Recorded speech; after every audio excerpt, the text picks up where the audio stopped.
Last week, a tremendous mob of enraged liberals descended upon Tucker Carlson's home. They kicked down the door. They pulled his wife and daughters from their beds, dragged them into the streets where they burned them alive as Carlson watched helplessly.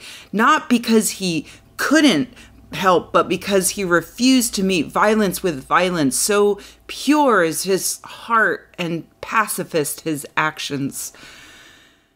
Stephen Colbert took to Twitter to rightfully condemn the evil activist actions, stating unequivocally, fighting Tucker Carlson's ideas is an American right. Targeting his home and terrorizing his family is an act of monstrous cowardice. Obviously don't do this, but also take no pleasure in it happening. Feeding monsters just makes more monsters. He's so right. I can't believe that we allowed this monstrous act of terrorism to happen. Wait, hold on. It seems like I misread a bit. I didn't get that first part quite right. It seems that instead of an enraged mob of liberal activists, it was about a dozen people with tambourines, including 4 legal observers they had brought along to make sure everything went legally, lawfully. And Tucker and his kids weren't actually home. His wife was inside. She called the cops. The cops came and said everything was fine. It was all over within 10 minutes.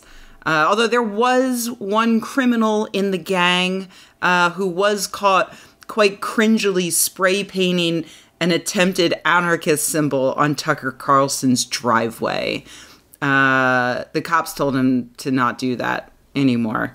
There were no arrests. The protesters slowly walked away. Some of them hobbled. 2 of them had canes. This is all according to an eyewitness, plus the actual police report.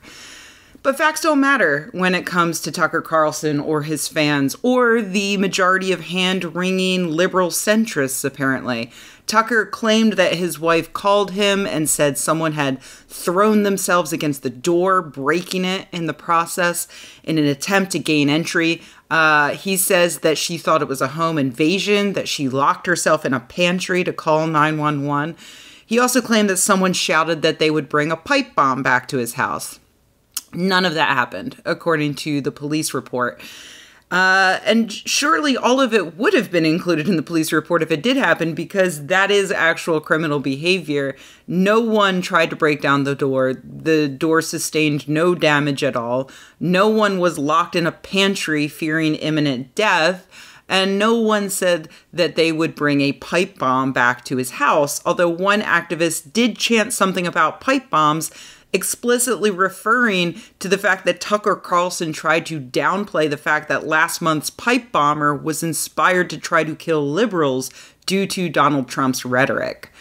It's no surprise that Carlson is a liar. He's become a mouthpiece for white supremacists, for fascists. The KKK's David Duke and Richard Spencer love him. He spreads bigoted, dangerous misinformation regularly, like when he outright lied about a South African policy that he said made it possible for black people to steal land from white people in South Africa. Ironic, I know. And yet, when it came time for people to believe either some protesters or actual lying fascist mouthpiece Tucker Carlson, they chose Carlson. Stephen Colbert, who once made us all so proud for taking the stage at the Washington Correspondents' Dinner and absolutely destroying the Bush administration straight to their stupid faces, is now too cowardly, too spineless to even take a minute to find out the truth.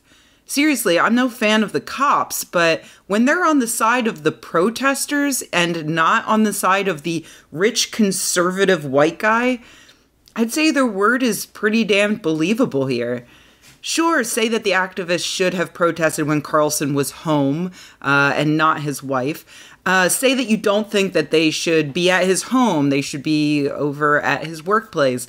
But for fuck's sake, don't mindlessly believe Carlson's version of events as being some horrific disaster when all of the facts are against it. And then use that to shame people who are literally just trying to prevent the rise of the next Hitler. if he's not already risen and in power. Do better, Stephen Colbert. Do better, liberal moderates.